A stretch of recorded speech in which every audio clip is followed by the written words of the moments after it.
Hello and welcome to the More to Life podcast. I am your host, Elle Mace, and today I am joined by the absolutely fabulous Jinty and Lou. Hey. Hello. Hello. How are you? We're good. We like being called absolutely fabulous. Reminds me of Jennifer Saunders and Joanna Lumley. One. Yes, that's us. I feel like I'm there. I'm having a conversation with them. I didn't take it up like that. I'm super excited to finally have you on the podcast. I'm really looking forward to this episode. I just got a smile on my face because I feel like it's going to be all the high vibes and fun. But if you guys will do a better introduction of yourselves than I can offer you. So just over to you. Who are you? What do you do?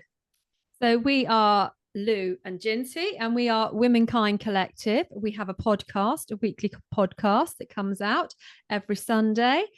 We have socials, medias. Yes, we do. We do. And you go and you explain about you, Jint. Well, how much do you want? We could be here all day, couldn't we? We're both mums. We're both in our 50s. We are both still in perimenopause, which seems to be lasting forever. And we'll talk about that in a bit. Lou is postmenopausal. And Lou has an empty nest. I don't just yet. We've got 5 children between us. And we live in the very beautiful Devon. But yeah, it depends how much you need to know, really. So I think that's enough for now.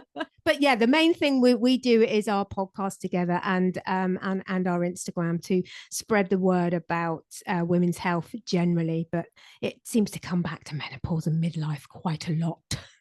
Yeah, I can imagine. Yeah, I've been through your social media and I can see you've had loads of amazing guests. So for anyone listening, check out your podcast, which I will obviously drop in the notes as well. So when did you guys start to collab? Where did you meet each other? We met 37 years ago. Yep, 37 thereabouts. Yeah, so we live in the same town. We met 37 years ago. We're good friends then, and then during lockdown, Jinty's husband got stuck away abroad, and so she was at home on her own with 5 months, Elle. 5 months. With everyone home from all university. The children home. Oh. So I just checked in on her every week. We used to do a FaceTime call with a coffee and a bit of cake and thought we were hilarious. And you actually said, why don't we do a podcast? So we thought, even if it's just us listening to ourselves, it'd be great. And now we've had about, I think, 32,000 downloads. So we're doing all right. Yeah.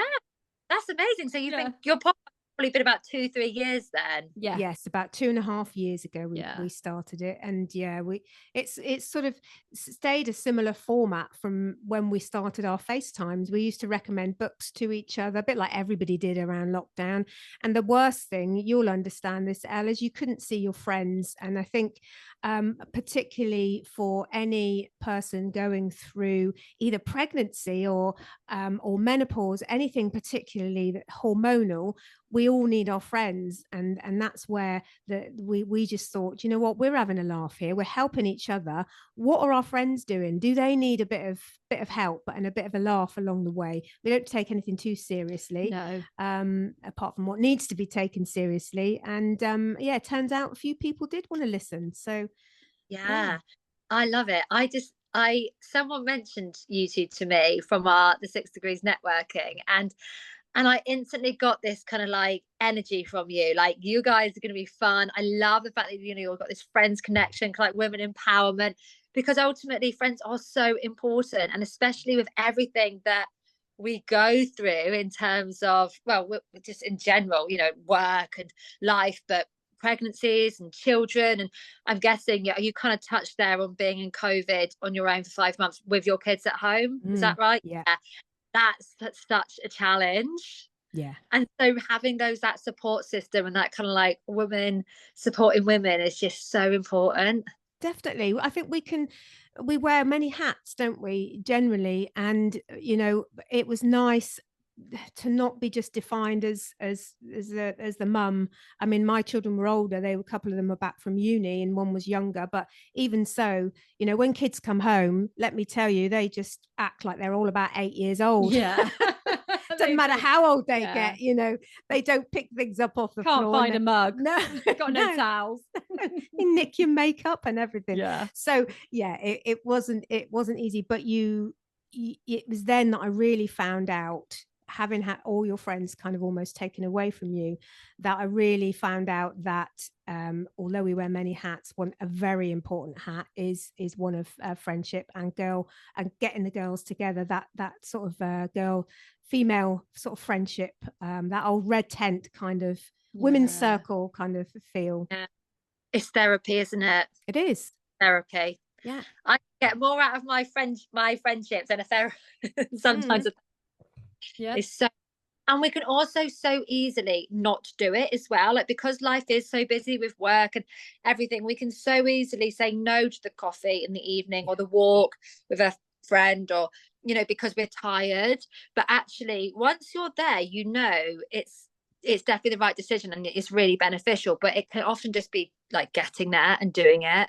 Completely. We've said that many a time. How many times have we met with friends and the conversation has gone something like, do you know, I'm so glad I nearly didn't come. Yeah, because it's easy to make an excuse. Nearly didn't come, so isn't easy. It? And you forget how important it really is.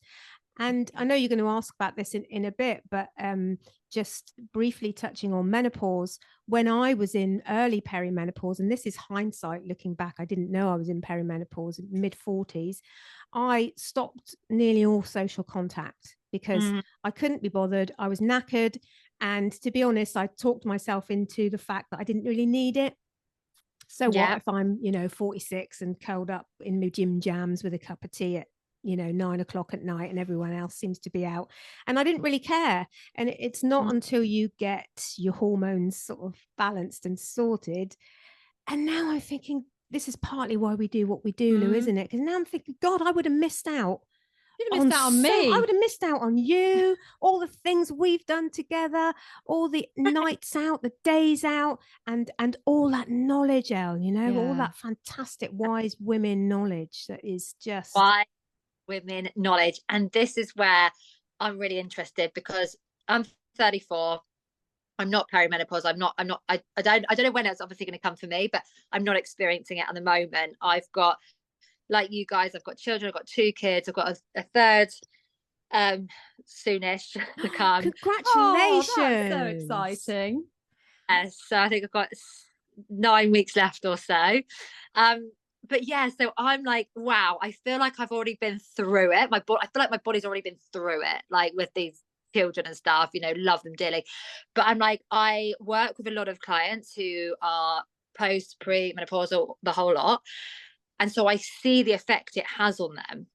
And so it would be so interesting to now just delve a little bit into your guys' experience of it for yourself. And yeah, I'm kind of like, I've got to be honest, I'm a little bit nervous. I'm like, seeing like how it affects my clients. I'm like, shit, I've still got all this to come. Yeah, but you're going into it with knowledge.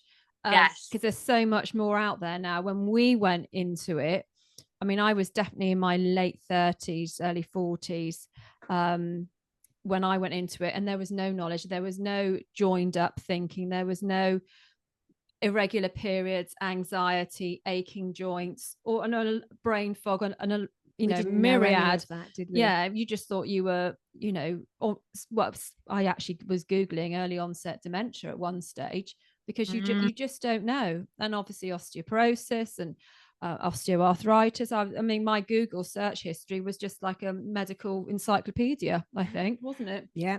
It's just, so it was just not knowing.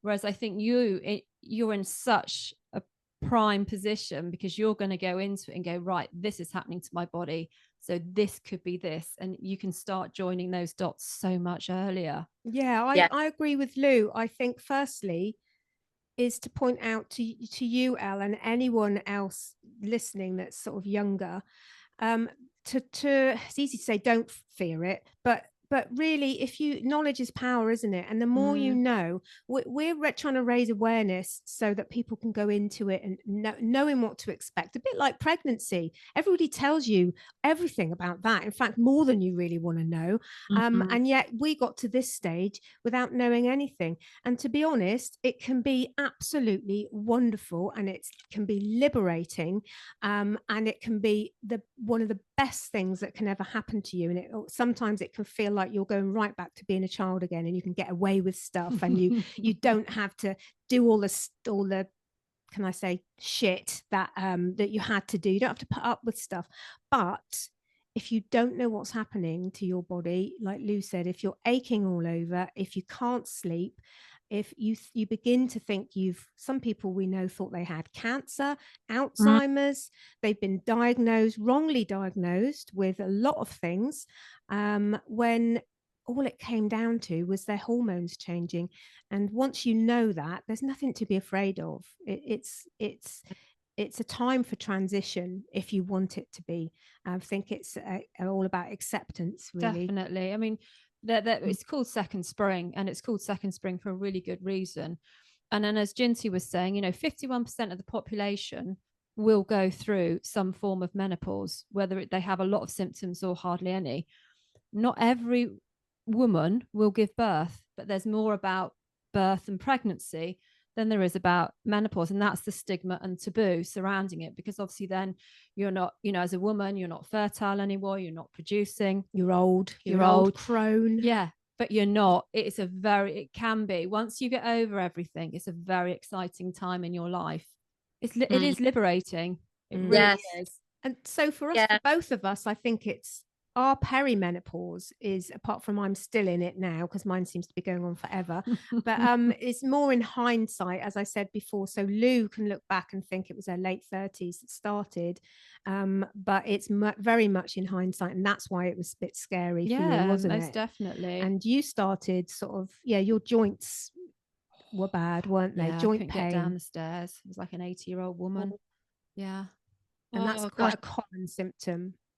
Yeah, you're totally right. It's knowledge is power, isn't it? And actually, I don't really remember anything about menopause, because also for your, if you have got children, for your children to understand, because I understand about the menopause and I have knowledge, simply because I've had to learn it for my clients. However, if I hadn't had to learn it for my job, would I have this understanding of it? Probably not. So therefore there's many 30, 30, 40, people in their 30s that still don't have an understanding of it at all.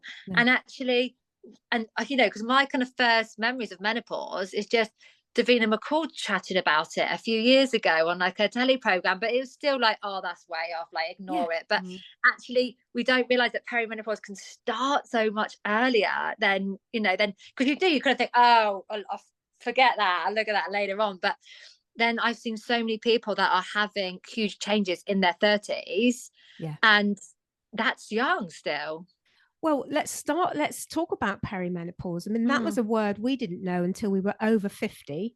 And so perimenopause, there's 3 stages of menopause, and perimenopause can last from 2 to 12 years. So if you're looking at, in the UK anyway, the average age for menopause is 51. And so 12 years before that, you're looking at 38, 39, 40, when your symptoms of perimenopause may begin, by your estrogen starting to fluctuate.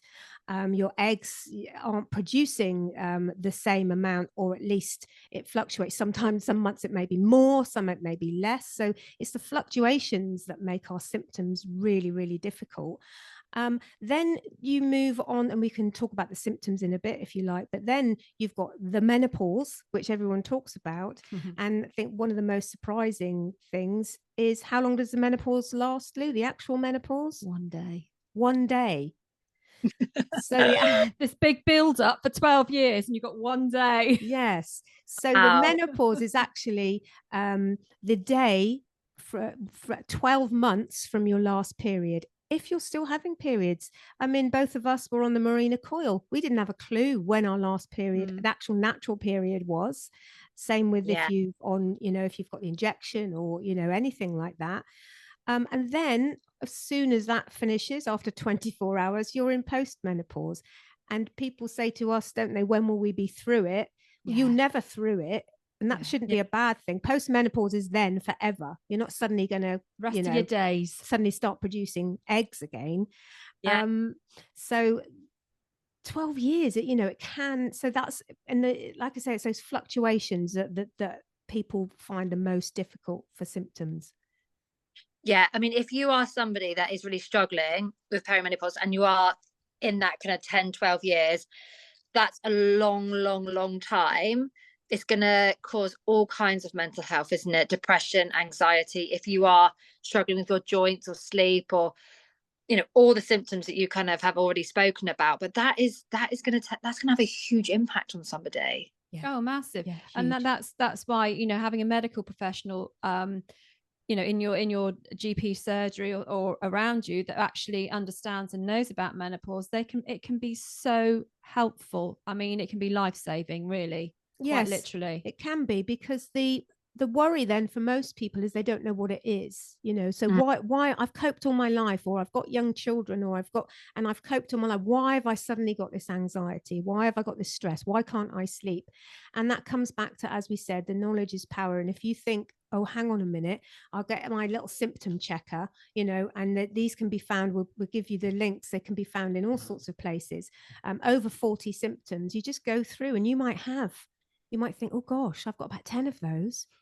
And then you may start to kind of relax a little bit and think, okay, I know what it is now. You're not panicking, thinking you've got Alzheimer's or you've got anything cancer else or something, Yeah, I think that is key there, that point, because the amount of people with that kind of health anxiety every day, because as you get older, you naturally hear more people that are ill. You do witness more people passing away, etc. So everything feels a lot more heightened anyway. So actually, that health anxiety of each day being like, oh, what could it be now? What could it be now? Well, it always, put anything into Google and you've got the big C. So it's actually just that reassurance that, okay, come on then, let's do this sort of thing. And it's almost like, come on, let's be Avenue. What have I got? Bring it on. Bring it on.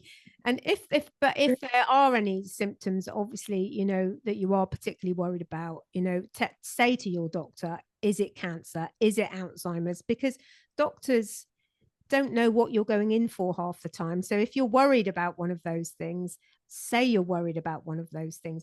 If you're worried, if you think that it's menopause, tell them that you think it's menopause, and try and get somebody that kind of knows, like Lou said, that's a specialist or that at least has an interest in menopause, particularly if you're in your 30s or early 40s, because they will probably tell you you're too young, even though you're not. No, you're not. Yeah, absolutely. And so I just touched slightly on the kind of like knowledge piece in children. So, I'm sat here thinking, do you know what? My mum's been through the menopause, and I don't remember anything to do with it. We never had a conversation about it, because I was in that I would have been a young teenager. All I cared about was going out and my own thing. And you would have been listening to your mum, Elle, at that age, because mine didn't. If my mum said, hey, help me, I'm menopause, I'd be like, yeah, goodbye. Yeah, bye, whatever. Get some deodorant, Mum. If you're hot. Open the window. You're just miserable. Or I would have used it. Stop taking out your menopause on me, Mum. It would be a weapon. It would be a teenage weapon for a parent, wouldn't it? Oh, you're so moody because of the menopause. But so I don't, it's bad really, because I didn't support her at all. I mean, I should really have a conversation with her now about it. But that's the other thing. I'm guessing relationships, when you're going through any part of this menopausal, so your relationships with your children, who are also probably going to be around teenagers, very challenging. Your relationships with partners, and I can imagine relationships with friends as well, because I'm guessing you get all these other kind of extra things as well, like comparison and jealousy, and because your hormones are everywhere. So have you guys got any personal experiences that you won't mind sharing of where it has kind of affected your relationships? Definitely. No, I don't. I'm quite an open book. I mean, for me, I'm married, I've got my husband, we've been married 25 years. And it was hard. And I think at the beginning, because I didn't know what was happening to myself, I didn't share anything. And that must have been very hard for him, because all of a sudden he was married to a completely different woman. Yeah. But now he knows everything. I'm very open and very honest. But that's only been since you knew it was menopause. Since I knew. Yeah. So I think my what I would say to anyone is talk to your partner, be open, be honest. There is no stigma and taboo. Let's just take that away, because that's what's causing all the problems in women's lives, is that stigma and taboo. Be open. I mean, if sex is painful, tell them it's painful, and then go and see your medical professional and talk to them about painful sex, because that's another symptom of the menopause potentially. So yeah, it's just being open and honest, and they'll know. Then hopefully you have a bit of compassion, and then if not compassion, they'll have understanding.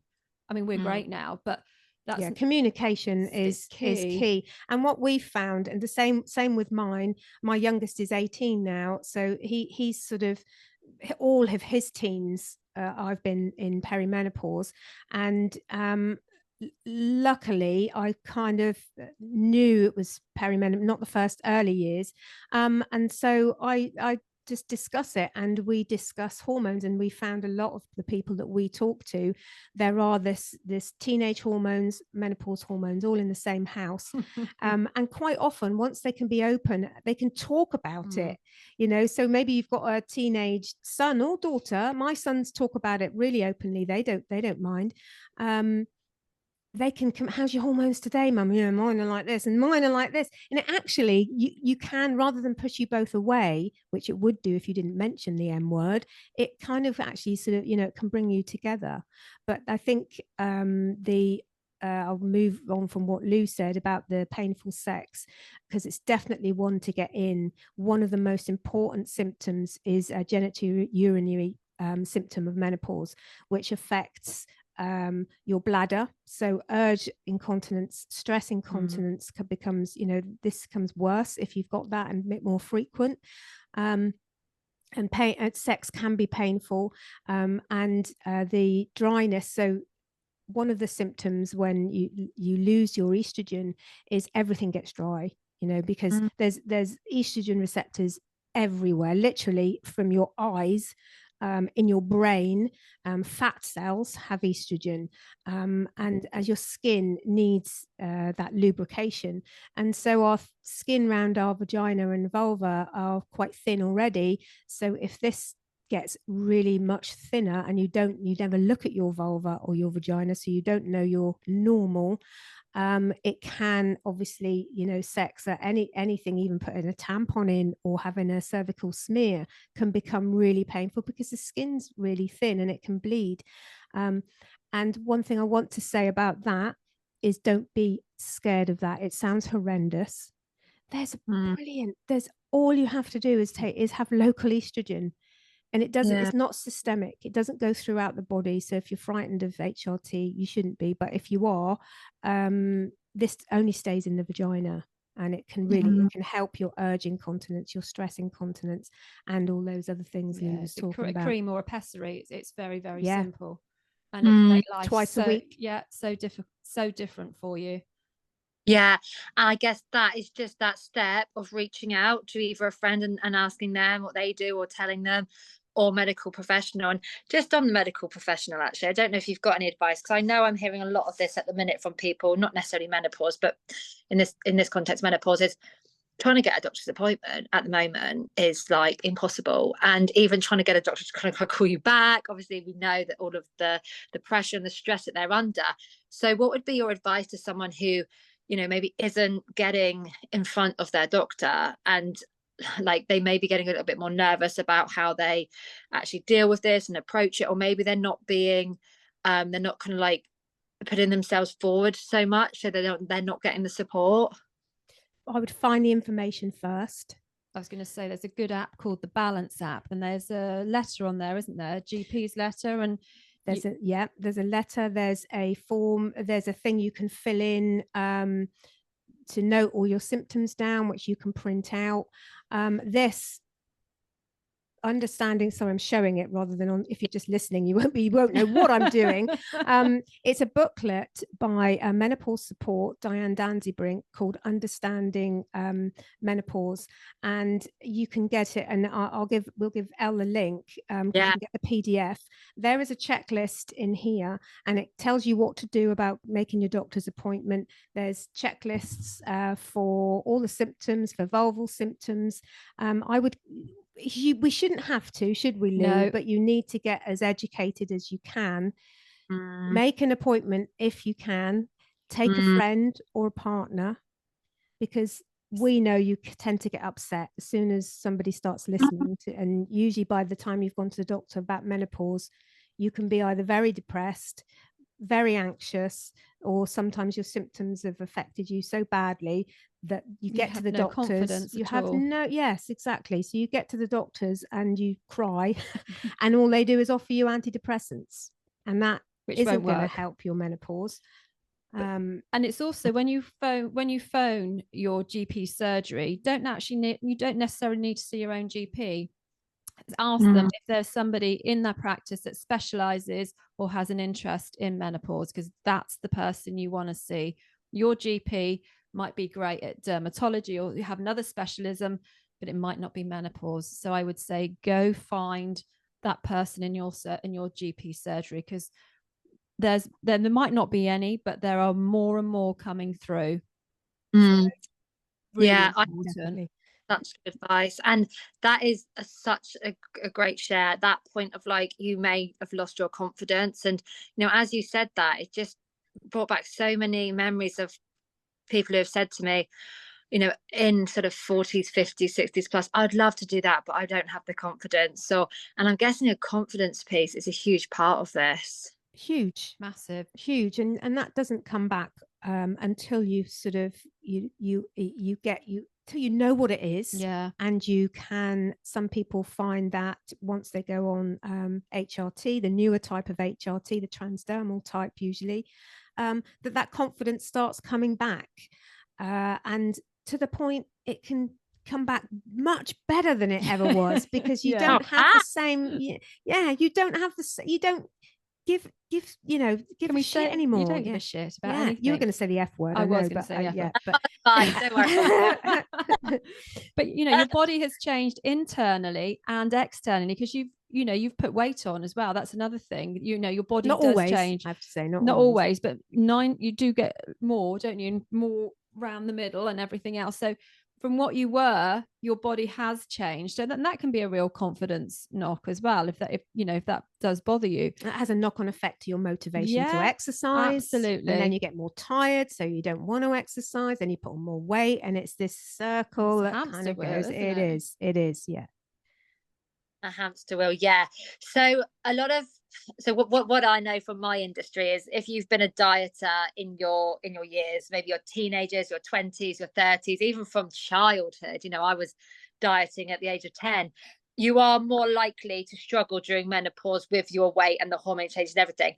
So is there anything that you wish you had done differently in your 20s, 30s, or even teens, all that sort of younger age, that you now know would have supported your menopause journey more? Or is it kind of like, do you know what, everything's just out of your control? So basically, what if a 20-year-old was listening now, what could you suggest they might change in order to support their menopausal journey? Knowledge. Get the knowledge. For me, knowledge. That is the power. Yeah, I think so. And diet, nutrition and exercise in menopause have a huge impact. You can take bucket loads of HRT, but if your lifestyle is not supporting you, that HRT will not be able to do its job properly. So I think it's very hard for somebody to reach 50 and not have done any exercise to then suddenly change their diet completely and, you know, suddenly get off and go for a run or go swimming or something. So the fitter you can stay, you don't have to run marathons or anything, but a little bit of exercise, couple of times a week, a little bit of, you know, Mediterranean diet supports a menopause fantastically. I think, like Lou said, just awareness and knowledge. I was quite lucky because I found I didn't find it. My brother forced me into it because he wanted to teach. He was teaching yoga. He wanted to teach yoga, and he said, "Right, Jink, can I teach you first?" And I thought, "Oh God, yoga." And I was 39. So I was perfect sort of age, you know, to start going into perimenopause. And he started to teach me, and I absolutely loved it. And so from there, we then started to teach. We practiced together and we taught together. And because I was quite heavily into yoga and the teaching, that I was careful what I ate, you know, and careful what I drank. Alcohol doesn't suit menopause at all. No.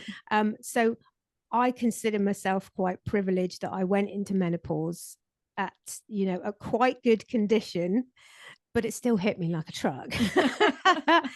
It doesn't, yeah, I just think that's having that knowledge, isn't it? And it is having that. It is. If I'd have had the understanding, if I'd have had the knowledge, it wouldn't have hit me like a truck because I would have known what was going on. Yeah. But I think, definitely nutrition and exercise are hugely important in all your life, aren't they? Oh, yeah, absolutely. All your life for all mental health. But if you're someone now doing your kind of crash diets for summer and your still restriction plans and your whatever lot, think long term, because if you go into this kind of perimenopausal on these crash diets, it's going to be hard. It's going to be a nightmare. Yeah. And things that always, and also one thing to know is that you may have been fit all your life. Things that work for you in your 20s and 30s, maybe even 40s, start not to work for you in your 50s. You may need to change, adapt. We need more strength exercises if you've never done that, don't we, for our bones and our muscles, because we start to lose strength training. That's what you need. So you need strength. So you may find that you just have to tweak and change what you've always done. The same with your diet. We know people that have had to cut out red meat, for instance, because they found it gives them bad indigestion or IBS, and they've had to change that quite a bit. So just knowing that you may, no matter how good your diet and exercise regime is, you may have to tweak it around menopause, because like Lou was saying, the weight, when we lose estrogen, our body craves it. So our body's trying to get it wherever it can. And one of the places that has it is our fat cells. It's not really the powerful estrogen that we want, but it's our body knows it's there. So it's trying to keep hold of it. And those fats, that's why a lot of women put on around the middle, because it's holding on to those sort of fat cells. Once you know that and you know the reasons, you think, why? I've always done that diet. Why won't it come off? Why won't it? And it won't, because that's your body. That is just Mother Nature. Yeah. And we're so individual, aren't we? What works for Lou might not work for me, and vice versa. Yeah, absolutely amazing. And so I will just bring up the HRT because it seems to be a hot topic. So would you guys want to share anything about your experiences with HRT? Yeah, no, I mean, I love my HRT. I always say if the house is on fire, I'm grabbing that first. You know, everyone else in the house is on their own. So I mean, the first time you take it, it's very rarely going to be the exact what is right for you. There's going to take some tweaking, it's going to take some changing, and I think as you go through your peri and post menopause, it will change again. So I had a Mirena coil, which was removed this year, so I've now gone on to progesterone of an evening, which is a tablet form, and then I do a Lenzetto, which is a spray estrogen in the morning, and I take testosterone as well, a little bit of testosterone. So that is me at the moment. That might not be me in 6 months, but at the moment that regime is working well for me. It changed your life, didn't it, Lou? so much. My body loves estrogen, absolutely loves it. Yeah, I can move. Yeah. When Lou thought she had osteoporosis or osteoarthritis. I used to go to Jinty's yoga class when I went and go, Jint, I can't do a handstand today because of my wrists. I can't do that. My elbow, my ankles. And I think she was like, oh, for God's sake. One of them. One of those. It's always one of them. But it changed your mindset and everything. Yeah, most definitely. You got your mojo back, Lou, didn't you? It sometimes leaves me. Some days my mojo leaves me, but I'd say 90% of the time I've got my mojo, which is just lovely. Yeah. And the same for me. It's difficult because we both take HRT and we both love it. But obviously there's some people that can't take it. There's, complex cases. If you've got a history of cancer, if you've got cancer, if you've got polypharma, if you're on a lot of other medication that won't mix with it, there are lots of other things that you can do that have tremendous value. And your nutrition and exercise is even more important there. But if you can take it, for anyone that's worried about the cancer risks or anything that's sort of flashed up in the media, it's changed massively since those old sort of Premarin. Since Premarin, the pregnant mare's urine. Yes, we've moved on. We've moved on. It is still out there, unfortunately. But now the most common one is the transdermal, which is transdermal. It doesn't go through the liver, so you don't take it as in orally. And like Lou said, she's got a spray.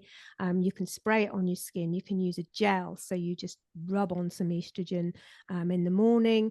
Patches. You've got patches, which I've got. I've got a nice patch on my bottom, and you change that twice a week. Easy peasy. And you take. You can either have the Mirena coil for your progesterone. If you still have a womb, if you haven't had a hysterectomy, you have to have progesterone along with your estrogen to prevent womb cancer, because the estrogen will thicken the lining of the womb. So you need that progesterone to get rid of that thickening. But that progesterone, it's what we call a body identical now. Body identical progesterone is the utrogestan that you take in the evening. And the body identical estrogen, most of the transdermal ones are body identical. And what all that means is it's as close to your own estrogen that we produce ourselves as you're going to get. It's vegan. It's made from wild yams. It's not made from urine from a pregnant mare. And one of the other benefits of getting it through your skin is it doesn't pass through your liver, so you haven't got the same clot risks as you have with the pill, the contraceptive pill or the oral HRT. And then, of course, and then some doctors will prescribe testosterone, as Lou said. And then you've got the local estrogen, which is the pessary or the cream for your vulva and your vagina. And you can have that on its own if you don't want any of the other HRT. Yeah. So there is many options. Actually. Loads, absolutely loads. And like I say, if you feel that it's not working for you at the time, then go back and just need tweaking, or sometimes just changing slightly, maybe from the gel to the patches. But there are also natural remedies you can take if you want to go down that route as well. And there's some fantastic practitioners out there that will advocate for natural remedies. It's actually doing what's right for you and what you feel is right for your body. Yeah, your body, that's it, isn't it? Take advice and other people's experience. Listen to your body. But don't be frightened of HRT. That's what we want to get across. You don't have to use it at all, but don't not try it because you're scared. It's not like it used to be. It's come on a long way. And the risks, you've got to weigh up the risks and the benefits for both of us. We want a life. We want a life. We want relationships. I want to be sociable. I don't want to be that person like I was 10 years ago, sat on my sofa with my slippers on. It's nice sometimes, don't get me wrong. We all like that. But, we want to live. Yeah. And that's it. It's weighing up the pros and the cons. And actually your lifestyle is so important. Your well-being, your your daily mental health is so crucial. So yeah, absolutely. That's amazing. Well, do you know what? I could probably sit here for another hour. There's a lot, isn't we there? could talk for hours. Don't you know. worry, Elle. Yeah. A nightmare. My podcast should go in about 2 hours. But what I'm getting from this, which I'm really loving, is that you guys aren't sat here saying, yeah, we, making a bit of it, making it all a little bit lighthearted, etc. But you haven't kind of like really had bad symptoms. You guys have both experienced challenging and difficult times, but you're also able to sit here and kind of make it into a positive and find the benefits in it, and actually find some humor in it, which I think in life, especially life at the moment, it feels like it's so important just to find that kind of positive piece, have that positive psychology, and try and find the humor in things. That if it's not, if we're not talking about something that's really serious, well something that's really jeopardizing your life. Yeah, definitely. I think that's the thing. Take the fear out of it. Don't be fearful. Just get your knowledge. There's loads of groups. You have to be careful, a little bit careful about some of the Facebook groups, but there's loads of groups. Just knowing you're not on your own hugely helps. And you don't want to be falsely positive. I mean, there's the false sort of toxic positivity where everything's oh, look at me, nothing, I went through menopause and nothing ever happened to me, and I didn't need anything. That's fantastic. Good for you, but don't judge others because theirs might not be the same as yours. So it's about individuals, but it's nothing to be afraid of. It's actually really can be great fun and really can give you more confidence than you've ever had. And let's be honest, you got to go through it. It's a privilege. Yeah. We've both lost friends. I lost a friend of breast cancer when she was 46. And so she's never going to have the privilege of menopause. So you've got to look at it as a privilege. What's the alternative? My gosh, I literally love how you just ended that. Like, there is always way worse, isn't there? Mm-hmm. And every day I have to be so grateful that we are here. Yeah. Oh, I feel so empowered. And you'll build communities. If you allow yourself to let your guard down and be vulnerable, you'll probably make some new best friends in your 60s, 50s, etc. Exactly. So we're only just starting, Elle. Yeah. Oh, it's fab. Yeah, I can see you guys are going to start going off traveling and you're in a full moon parties in Bali. We're going to be like Thelma and Louise without the cliff bit at the end. Yeah, we're going to keep driving. Yeah, we're just going to keep going. We might meet Brad Pitt along the way. Who knows? Nice.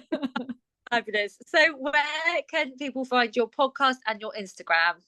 So our Instagram, we're Womenkind Collective we're men, not women, not woman. Womenkind Collective on Instagram and Facebook. We do more on Instagram though. We prefer Instagram. Yes. We're absolutely rubbish on LinkedIn. Yeah, we are on there, but we're not very good on there. And our podcast is again Womenkind Collective. You can find that on Spotify, Apple, all the YouTube places. There's plenty of them if you want to have a listen. We've got over 90 episodes now, so you can catch up. There's all sorts, as you said, there's menopause, but there's all sorts of other things from your kind of from dietary sort of nutrition, eating disorders to chronic UTIs, all sorts of things. Lots. Yeah. Love it. Self-development. Perfect. Well, thank you so much. It's been an absolute pleasure, and have a fabulous week. Thank you, Elle. Thank you for having us. Bye. Bye.